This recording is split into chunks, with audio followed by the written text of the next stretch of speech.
में तरक्की फरमाएं।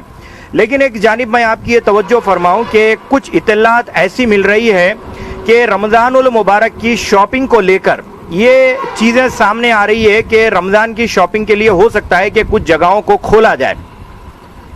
मैं हाईटेक टीवी के तमाम तर नाजरीन से इस बात की अपील करता हूं कि जब हमें इबादत के लिए मस्जिदें ताला पड़ी हुई थी, जब हम इबादतें खुलकर नहीं कर सके, तो फिर शॉपिंग किस बात की करनी चाहिए। याद रखिए, चाहे वो कपड़े का कारोबार हो या फिर चप्पल जूते हो या फिर कोई और लवाजिमात, ये तमाम तर चीज़ें ईद का नाम नहीं है। इन तमाम तर चीज़ों का ईद से कोई ताल्लुक़ नहीं है। ये लोग जो हमारे गुजराती बरादरान हैं, गुजरात के रहने वाले लोग हैं, आप मेरी बात समझ गए होंगे कि गुजरात का किससे ताल्लुक़ है। इनके यहाँ मसला ये है कि कपड़ा बिल्कुल जाम होके पड़ा हुआ है। कपड़ा बिकना ज़रूरी है, क्योंकि अगर कपड़ा बन के 1 साल में अगर बिकता नहीं है तो ये कपड़े में बोबास पैदा हो जाती है, कपड़ा जो है डेड होना शुरू हो जाता है। तो लिहाजा इनके लिए कपड़ा बेचना बहुत ज़रूरी है, और कपड़ा बेचने के लिए रमज़ान और दीपावली से कोई अच्छा मौका होता नहीं है। तो अब दीपावली तो है नहीं, बचा रमज़ान।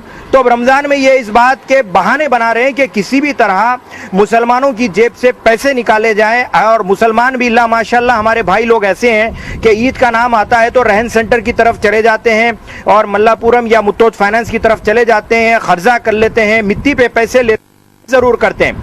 तो मैं आप तमाम से अपील करता हूं कि लॉकडाउन में जैसे तैसे ज़िंदगी गुजर रही है गुजार लीजिए, लेकिन लॉकडाउन के 6 महीने के बाद तक मार्केट का संभलना मुश्किल है। किसे काम मिलेगा नहीं मिलेगा उसकी कोई गारंटी नहीं है, आपकी नौकरी रहेगी या नहीं रहेगी उसकी भी कोई गारंटी नहीं है, आपका घर चलेगा या फिर आपको भूखा रहना पड़ेगा इसकी भी कोई गारंटी नहीं है।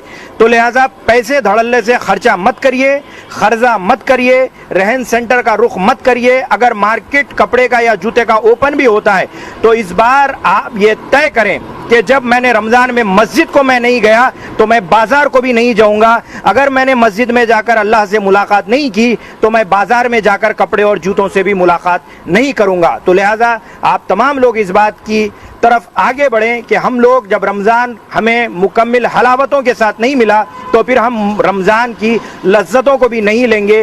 रूहानी लज्जतें ज़रूर लेंगे, लेकिन ज़ाहिरी कपड़े जूते लत्ते की लज्जतों से हम इज्तनाब करेंगे, इससे बचेंगे और ख़र्ज़े में ना खुद डूबेंगे ना उम्मत को डूबने की तरफ ले जाएंगे।